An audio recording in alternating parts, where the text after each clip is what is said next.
I was just thinking this is exactly what I did when I was 14, except we need swords and fighting each other. And we record it, and yeah, I never put it up on the internet. But if only they had the internet.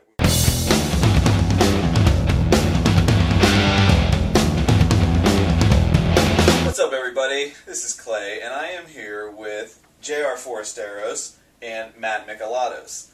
Matt, tell us a little bit about what you write. You always ask the hard questions first. I write primarily comedy theology novels. It's a special genre, which I invented and now dominate as the person within it. Yeah, my first one's My Imaginary Jesus, the next one's Night of the Living Dead Christian, and then, on the side I've written a kid's fantasy novel called The Sword of Six Worlds for my daughters. Which is tremendous, all of them. And how do you know this, and what do you do, JR? I blog, and I'm a pastor, and so I write about other people's art. I do a lot of book and film reviews, and I'm actually mainly interested in stories that we tell and what those stories are, and the stories that we consume and how those stories shape us. So I love movies, I love books, I love pop culture, all of that stuff. So I actually found Matt's books a couple years ago and love them, and tremendous. And I just got your book, so. And my book is Undead, and we three have been writing and talking a lot about monsters and spiritual meaning behind them, how we tell stories in a culture. You just talked the last couple weeks on ghosts and werewolves and all kind of awesome themes.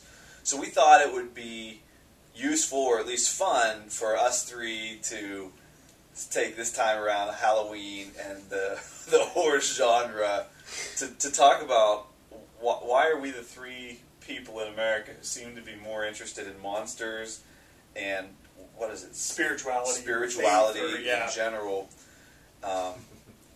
And so, give me a little taste, Matt. Like, what is an example of how a monster reflects some kind of deeper meaning? Just in general, monsters in general? Anything. Well, yeah, I mean, I think the classic one is definitely the vampire, especially when you start looking at stories. Like, by the time you get to Dracula, the stories become so infused with Christian symbolism. Dracula saying things in the book like, the blood is the life, and this sort of thing. And it's all about, it's the perversion, right, of the Christ story where Jesus gives his blood to others selflessly to give them life. And then, Dracula takes blood from those who are unwilling so that he personally can live, not so everyone else can live. So, yeah, I mean, there's tons of spiritual symbolism and things going on at least in the traditional vampire mythologies. Yeah. And you've been reading a lot, too, so you got some of the academic understanding. Yeah. You use it in kind of practical ways of trying to help people make sense out of tougher issues. And we both had that experience with some of your books, and it kind of helps us think through some questions in a clear way. What do you think of when you think of monsters and people and meaning?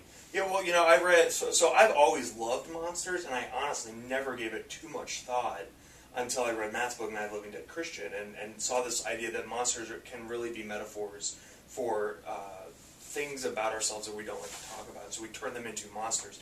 And then I read a really provocative book by Scott Poole named Monsters in America, and he suggested that all cultures tell a master narrative where the people who are that culture are the dominant good guys.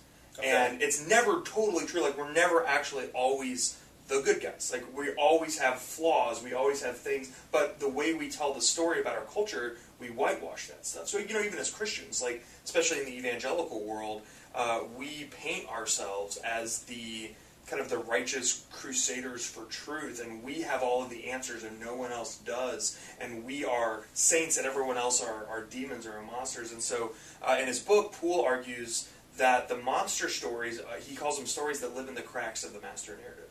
And the monster stories are what we know we don't like about ourselves, but we can't really admit it. And so the monster story is a safe way to talk about the things about ourselves that we don't like to talk about. And I read that right as I was kind of reading Matt's book, and that just unlocked this whole way of looking at monster stories for me. So then I kind of started looking around and really noticing that monsters were insanely popular. I mean, you know, The Walking Dead just premiered this year to the biggest premiere of any show on basic American cable. Horror Story now too. American Cable's Horror Story taking is over killing. mainstream based on horror. I mean, ratings. obviously there's like a million horror movies out right now because it's Halloween, but it's just like, you know, with Twilight, True Blood, Vampire Diaries, Glee. Teen Wolf, Scary. Scary stuff. Yeah. So it's so fascinating to me that pop culture wants to talk about monsters, Yeah. and they love it. And then of course in the Christian world we kind of mostly shy away from it. Like, you're not allowed to talk about monsters in the church. It's demonic or it's Evil, sinful. JR. Yeah, exactly. And that's too bad because I think we're missing a huge opportunity to connect with people where they are and with things that they actually are already interested in talking about, and being able to say, but this is actually about something much more interesting and much deeper than you realize. Like Matt, you said so you said that, you know, it's shunned. We shouldn't talk about such things. And now, just as I've been getting to know you, I know that, yeah, like for example, like a movie like Sinister, we're debating: do we really want to see that? Do we not? There are some people who say, I'm not too fond of this stuff, but there's a lot of good lessons, or I just really like this stuff. I mean, for me, I really enjoy watching The Walking Dead or being scared by a film. And you know, if I can, I don't know, sometimes I think like, well, it'll give me an excuse to watch something really cool if I'm like writing about We can it spiritualize in it, a yeah. book or something. Yeah. But I really do just enjoy it. I mean, what is it about us that makes us want to be scared, or why do you think we enjoy being frightened?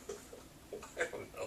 I'm like Shaggy, man. I don't like being scared. I'm like running around dressing up as a, you know, ice cream guy to get away from the monster. Like, I get freaked out by stuff. Some movies don't scare me. You know, like Prometheus, I didn't find frightening, but I was after I saw The Grey, which is, you know, this movie about these wolves that kill everyone.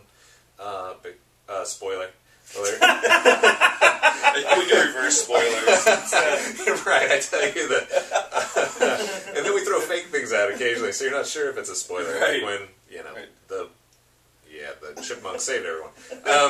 But after The Grey, I'm walking out in the parking lot with my dad after the movie, and we had driven separately, and I didn't want to walk to my car by myself, you know? Like, I didn't particularly enjoy that. I thought it was a great movie, and it had a lot to say about mortality and the reality that death is coming for all of us, and how do you live in the light of that. But, yeah, I don't know that I like being scared personally. Do you guys actually like being scared? Like, do you enjoy being scared? Well, it's not real. I don't like being really terrified that I'm about to be attacked or hurt or die. Well, But I so love you don't being want scared. an actual serial I killer love being coming scared after by you. entertainment. Haunted houses are now pulling in $300 million a year. Yeah. And we know that that's basically a seasonal industry. Yeah. So we love going places to pay a lot of Yep. money to be terrified. For the illusion of terror. For the illusion of terror. So I was trying to think this week, what does that mean? What does that say about us? Because if there really was a zombie apocalypse, it would not be funny. No. You know, it would be There terrifying. might be funny moments. That's true. Your neighbor that you hate. That guy who got turned into a zombie in the shower. Yeah, that's true. Unfortunately. It's common. That's true. I don't know. What do you? I think that there's a real darkness in human nature, and I think we need a safe way to talk about it. And monsterizing it makes it safe, and so it lets us enter into these experiences. I mean, so you watch a good horror movie, or you read a really scary novel, and it lets you enter into these things that rightfully ought to terrify us, because I mean they ultimately put our eternities at stake, and then we get to talk about it, and then we can safely explore a lot of these themes. So films like The Descent, which is a tremendous horror film. The Descent. Have you seen that one? I've not. It's 5 women who go spelunking, and they get trapped underground, and then there are these humans who have been living there so long. Spoiler if you've ever seen the trailer. And then the chipmunks come into the cave. And there's wolves. You know, it's actually more or less the same kind of thing that you get in a zombie movie, where there are these monsters in the cave, but the real monster in the end is the women. Like what happens to them when it comes down to you or me surviving.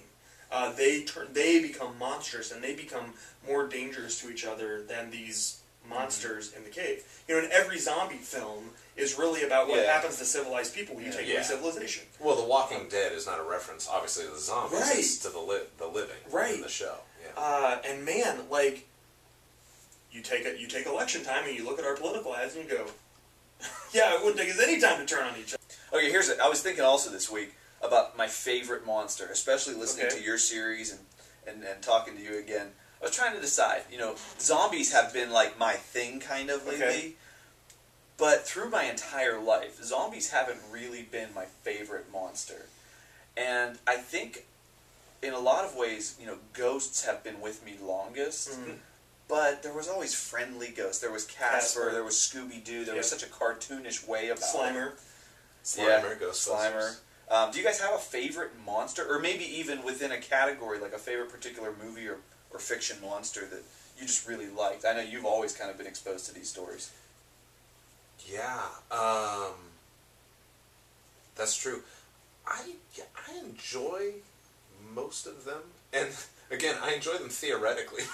You know, don't want them in real life. But yeah, you know, I like them all. I like Godzilla, and those kind of movie monsters a lot. Kind of the classic Universal monsters I like. You know, Creature from the Black Lagoon, Frankenstein, Dracula, Wolfman, the Mummy. Monster Squad. Yeah, Monster Squad, exactly. Yeah, I like all those guys. So and I feel like when there's a really well done movie or book with any of them, you know, I find them enjoyable. Yeah, as long as they don't absolutely terrify me, then I'm good.